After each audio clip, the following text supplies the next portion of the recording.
everyone. This is going to be your daily tarot reading for April 15th. This is the daily for April 15th, 2021. It's general. It's not going to resonate with everyone. It's not for any particular sign or any particular area of life. What comes out is what comes out. I hope these messages find everyone in good health and good wealth and good spirits. Let's get into it.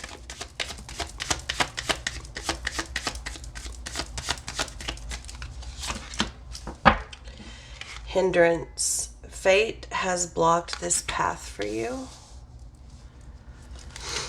Just before that, I was hearing be still. I've been hearing be still. I think that's been an overall message that's been coming through since mid-March, actually.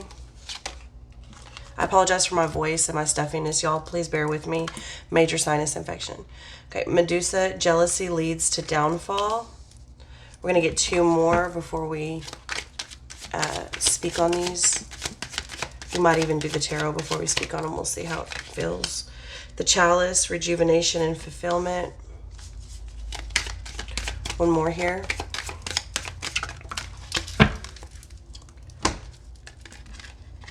The shield. You're safe from harm. Okay, so let's look at these. Interesting colors. This is all from the midsection to the voice, from the solar plexus to the throat chakra. I guess it could be the sacral, but because I see the orange, but it doesn't feel like the sacral. It feels like feelings. It feels all the feels. Yeah, from the solar plexus through the heart to the throat is what I feel like we're dealing with here.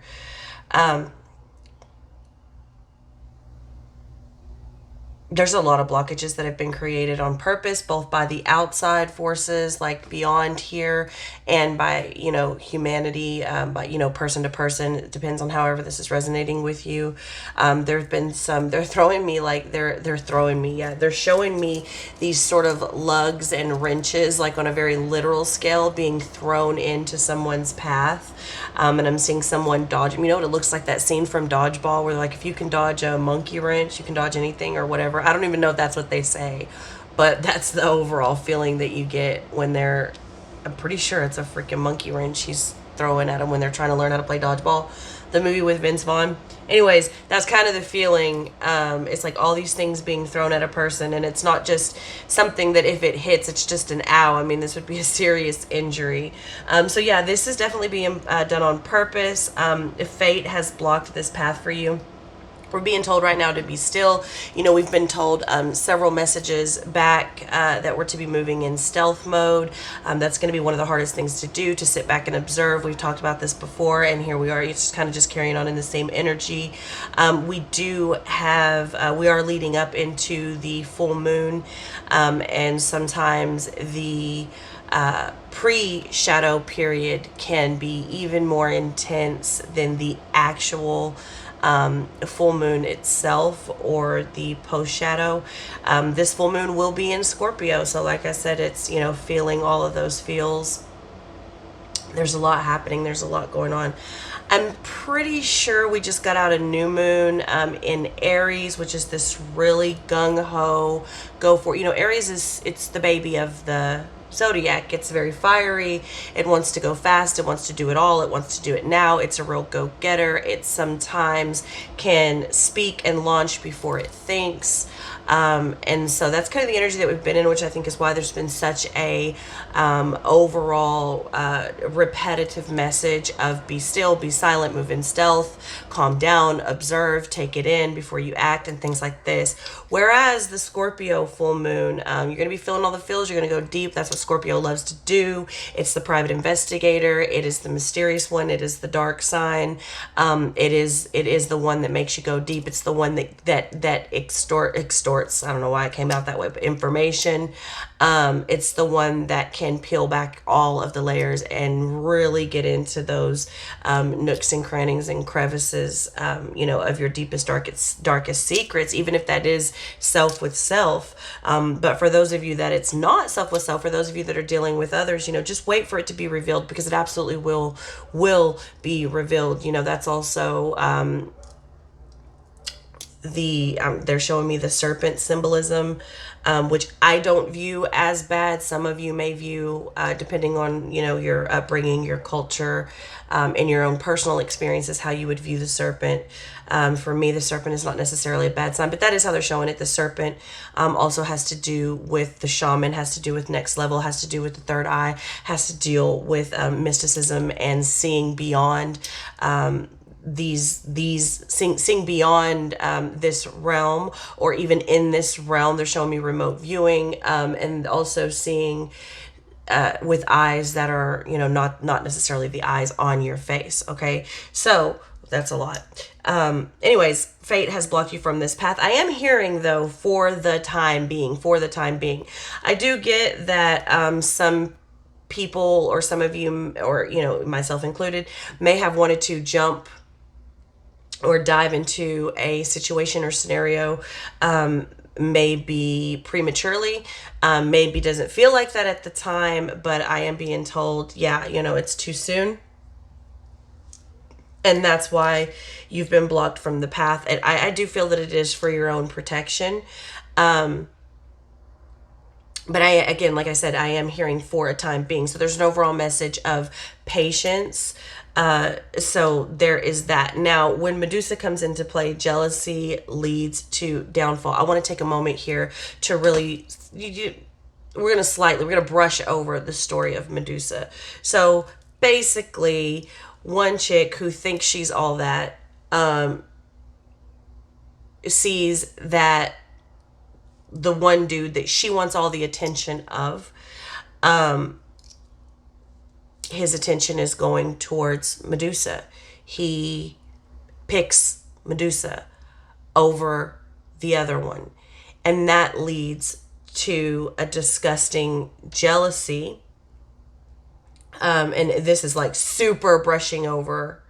There's a lot more. Actually, I urge you to go read the story of Medusa yourself. But just as an overall deal, one chick really wants the attention of the dude.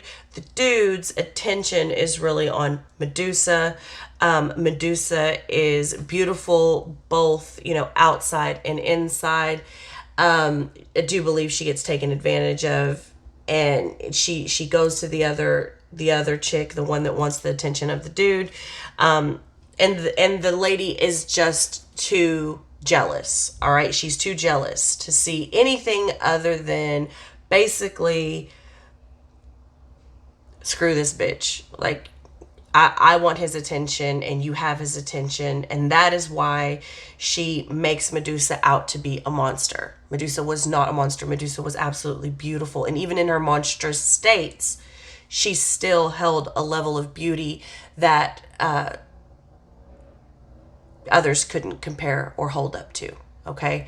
So you may be dealing with people that are extremely jealous of you because you have been chosen by someone. This could be in romantic relationships. This could be in family relationships, friendships. This could be in work relationships.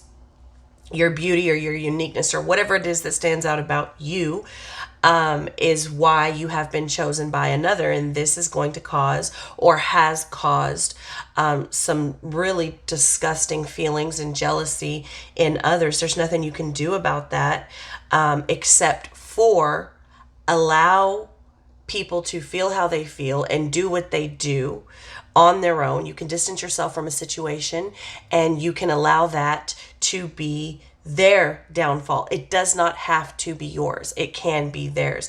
Now, on that same token, you'll see a lot of people claim that you are the jealous one. The ones who usually have all the fingers pointing and are barking the loudest are usually the most guilty. And from my own personal gnosis and experience, I have found that to be true in most situations. And the reasons that I have found that to be true in most situations is because the people who know who they are, what they're about, and what they've done or what they have not done don't feel like they have anything to prove. They're just going on living their life. So you will see that. So that's another reason why it's important for you to kind of calm down, sit back, and not act on that, not fuel that fire, not feed into that. Because it's very easy to, I mean, once you're attacked so much, it's human nature to defend yourself. But in this situation, block them, let fate block them for you, and just allow them to be their own downfall. And they will be their own downfall. I'm actually seeing someone, it is a female. It's a female energy. It's not necessarily a female, but they are depicting it as a female. I am seeing this should be woman, is little girl, actually choke herself out. It's sad. The energy of it is sad, but the visual of it is quite comical. It looks like Liar Liar, where he's in the bathroom, kicking the shit out of himself during the recess in court. But yeah, she's quite literally just like strangling herself. She's choking herself out in this vision that they're giving me. And that is, again, a little comical. But if you could see how, like, if there was a literal depiction of how self-destructive behavior works, that is what it would look like. So just let them hang themselves. Let them be their own destroyer, because they're doing a really good job at it. All you have to do is sit back and let it happen. Worry about you and let them worry about themselves. They can't. They're so worried about you, okay? For many of you, this is actually going to be in a work. Well, I'm not going to say many of you, but they're showing a few of me. They're showing me a few of you. I'm sorry, y'all. My brain is so foggy from this head thing I have going on. They're showing me a few of you that this is actually going to be super hard, because for a few of you, this is in the workplace, and you literally have done nothing to evoke this behavior from others. You simply are just being you, and that's enough. You got the pay raise, you got the promotion. They can see that the eye is on you. You've worked hard. You've done your due diligence. You've done what you're supposed to do, and that is panning out for you for the higher ups. And there's really, I mean, what are you going to do? Be a slacker? There's really nothing you can do about that, and they're gonna team up against you. You will feel eyes on you. You will hear whispers. When you walk into a room and everyone stops talking, and you get a little bit paranoid and you wonder, was everyone talking about you? Usually no, and in this case, yes. Okay, it's going to be a little bit harder for you to hold your composure, because you've done nothing wrong. You actually did near everything right, which is what's brought you into the position that you're in. And it's really going to take a lot of self-control, because you're not going to be able to be bothered by that right now, because what has gotten you in the position that you're in is your self-control, the way you carry yourself, the way you behave, the way you perform. Okay.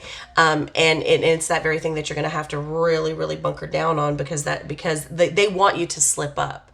Okay. They're triggering you on purpose. Now, for others of you, this is in a very personal, space. This is a very personal life space that I'm seeing you in. And this will be, opposite family members, like in-laws and things like this.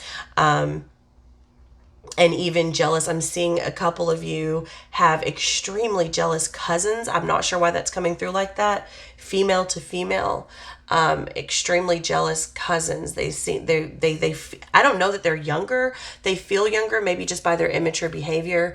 But again, I'm feeling as though, again, this Medusa card is so important, because I really feel like there's a favoritism from a masculine point of view that the females are getting extremely jealous over.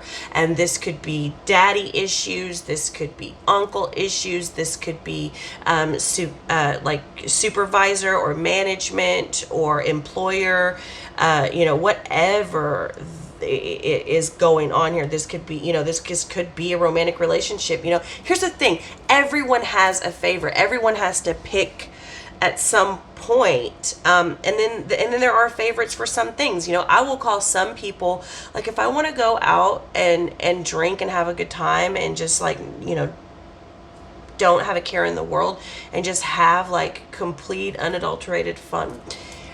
There are certain people that I absolutely love and hold just near and dear to my heart that I won't call. I will call someone else. Okay. And if I want to chill, go watch a movie, maybe go out to lunch, there are people that I wouldn't call for the other thing, but I would call for that. Okay. If I'm ready to journey and I need someone maybe to facilitate, or I want someone to go in with me, there are certain people that I would call for that. There are favorites for everything. Each person's relationship to the other person is exactly that. No one has a right to speak on that on the outside of that. It's only the two people involved in that specific relationship. You could have a group of 5 friends that does everything together, and still each person views the other individual person in a specific way and has a very unique relationship between the two. No one can speak on that, and you should never be jealous or envious of that. However, you're always gonna have these little bitches, excuse my language, but not really, that have to be or feel number one. And anything that comes in that to threaten that as they see it, even though it's not even a threat, nobody's competing except for them, they'll self-sabotage every single time. So be aware of that. That's very real right now. Whatever has drummed up the emotions for people right now, that is sort of the reaction that a lot of us are seeing overall. Let it be. Let them do them. You do you, boo-boo, and hang yourself. Okay? The chalice, rejuvenation and fulfillment. Okay, you're gonna have to take a step back, as we've been talking about. Observe. You're gonna have to take a step back, take a step into nature, get you some plants, get you a garden going. Depending on where you are in the world watching this, for most of us here in the West, it's that time to go ahead and get some things planted, even if you only have one plant. And if it's not, or if you're not an outside person, get you some window herbs. Okay, get you a little herb garden going. Get you some ivy. Get something that you can tame and trim and put attention to. I often suggest herbs, just because there's something so rewarding about being able to grow something that you yourself will then ingest. You nurture it, and then it nurtures you. Mushrooms are a really good one. If you like mushrooms, some people don't. I feel like that's a love-hate relationship. You either love mushrooms or you hate mushrooms. But mushrooms are a really good one. They're super fast, super rewarding. A lot of people don't like to grow things because it's not like overnight. Mushrooms are, and you can go down to Home Depot or Walmart and get a little kit. You can do it right in your kitchen, and as they pop up, you can just, grab them right there and, chop them up, put them in the pan, have them with your dinner. So mushrooms are really good and rewarding. Other things like thyme and rosemary are a little harder to keep alive, and they grow a lot slower. So those may not be it for you. But basil and sage, if you like to cook with basil and sage, highly suggest that. They're very fast growing. They're very easy to grow, and they're very forgiving plants. They do take a lot of water though. So yeah, I always suggest that. But also, you don't have to. You could get like a bonsai tree or something like that. Something that just requires you to tame it, trim it. Bonsais also take a lot of patience. The patience seems to be coming through a lot. So maybe if you're someone that struggles with having patience, you may want to go into your sanctuary, your space, and do something that requires you to have patience, which would be something like a bonsai or rosemary or thyme or some of the slower growing things. But yeah, rejuvenation and fulfillment, you need to do something that gives you fulfillment and also allows you to relax and go into your own space. So if it's not plants, I always suggest that first, because like I said, there's something so rewarding about nurturing something that then in turn nourishes and nurtures you.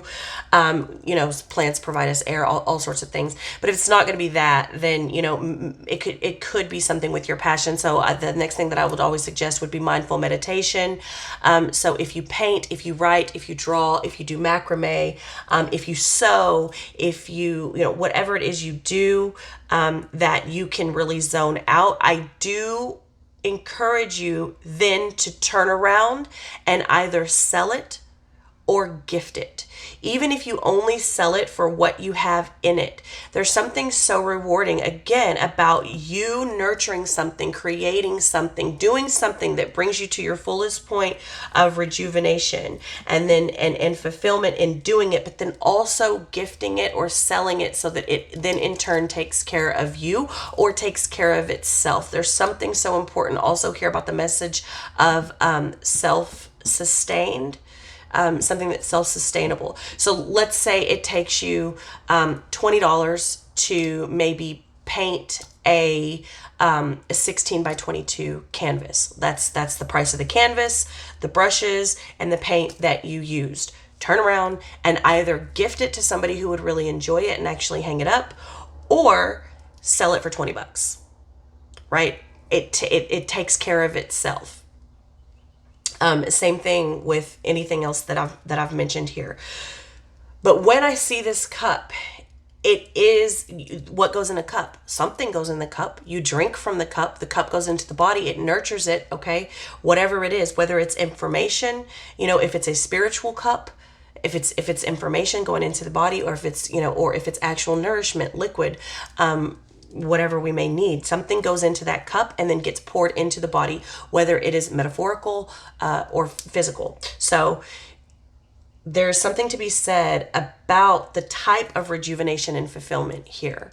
Okay. So, and it's gonna, trust me, when you're dealing with this, you're gonna need this.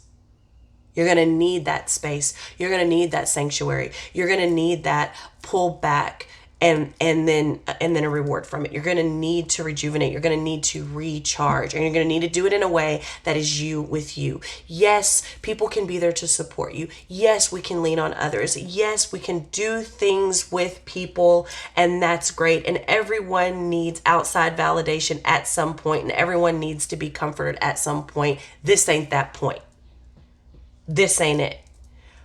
For whatever reason, the way this is coming through, it's very much you with you. There must be something that we need to find again within ourselves.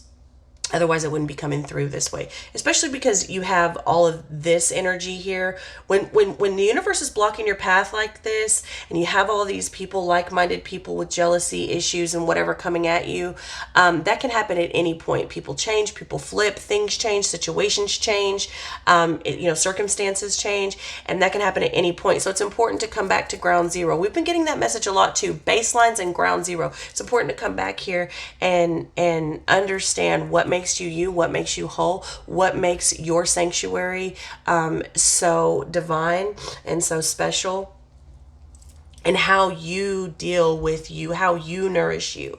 Okay, so something very, very important about that. As I say that, all this like big gust of wind comes, and I'm looking at this whole line of trees right outside of my window here, and there's one tree smack dab in the middle that has all of these beautiful purple blooms on it. Every other tree on this row, on this line of trees, is nothing but green. This huge gust of wind comes and it blows all of the purple flowers, like they're just shaking. Every other tree on this row is absolutely still. Interesting, just something to note. Okay, and then the shield. You are safe from harm, especially when you're in your place of sanctuary, okay? So for those of you that have been working with me for a long time, or buy products from my shop, or do whatever you want to call it, spiritual advisor, coaching, whatever y'all know, I don't like the titles. I give you what you need at the time you need it, and you see me how you see me when you see me. you know I do a lot of visualization techniques in meditation with my spiritual baths and things like this. And one of the things that I always advise when you are taking those spiritual baths or when you are out in nature, visualization is huge. And I always advise you to first form a bubble. It's the easiest form of protection. And we kind of do this almost instinctually whenever we're children. And some of us even continue on once we had children to protect our children in this way. So you form a bubble, you envision a bubble, stemming out from you. It usually starts somewhere around your midsection, chest area. And then it comes outside of your body and you make it bigger and bigger and bigger until you sort of, you can even put it out around your house. You can then take it out towards the property line. And everyone's bubble is different. Everyone's shield is different. And it's different at any time. So one day your bubble may be pink. The next day it may be purple. The next day it may be blue. And this is a practice that you have to continue on. It's not something that just you do it once and then it's done. You continue to do this, visualization every time you go into meditation or baths or whatever you choose to do. You'll make that bubble, and then you will push all of your negative energy, emotions, thoughts, sort of intrusive thoughts, whatever is in there, things that are holding you down, things that are tying you up, things that you feel bound to, anything that you're dealing with, you will push those outside of that bubble or even have them be pushed out with the bubble, as if the bubble itself, the shield itself, is pushing that outside of you. And then that is your force field. That is your shield. That is your bubble. And nothing that you don't allow to come in that bubble is welcome in that bubble. And that, it may seem silly to some people, but thought and emotion is the seed of creation and manifestation. Everything begins with the thought. So it stands to reason that you do these visualization techniques and you take on this feeling and it is your reality and it is the reality because it is your truth. So when you get here and you're doing these forms of mindful meditation in your sacred space and you're doing something that makes you happy and you are nourishing something, in turn getting nourishment from it, and you're in your protected space from this shit, you are forming that bubble, you are creating that shield, and you are safe from harm. Okay? And some of us, if you, let's say you bead jewelry, some of us sing and chant, so let's say you build, you do fans for ceremonies, so you band fans together, or do mala beads, or some people make rosaries, some people just do random jewelry. There are things you do when you're singing and chanting and bopping along, when you're painting or making or doing whatever, that you just instinctually do. It's just within you. It's within your DNA. It's what your ancestors have done since the beginning of time, and you don't even realize what you're doing. You're pouring energy and protection and spirituality into these tangible things, and these are your shields. This is how we operate on a level that we don't even need to be taught. I don't even think we're going to go into tarot today. You know what? I may do a separate reading, and this kind of felt more like a real shit message than a daily tarot. So this will probably be that. This will probably be that, which I should know by now. We do the real shit first and then we do the softer message. Yeah. Before I get out of here, I also want to note, everything just went completely blurry to me outside. It's back now. It's clear now. But everything did go completely blurry for a second. So you may not be seeing things outside of yourself correctly. Another reason why you need to go in here. And this type of energy can sort of force you to see things in a different way, or not see things clearly, or not see things correctly. So important to step away from that, if for nothing else, just to readjust and refocus your vision. It wanted to come through past tense. Interesting. all very interesting. I'm also seeing, okay, we're going to stop it there. We're going to stop it there. I love you all so much. This is going to be the real shit message. Ignore that intro. I love you, and I will see you next time.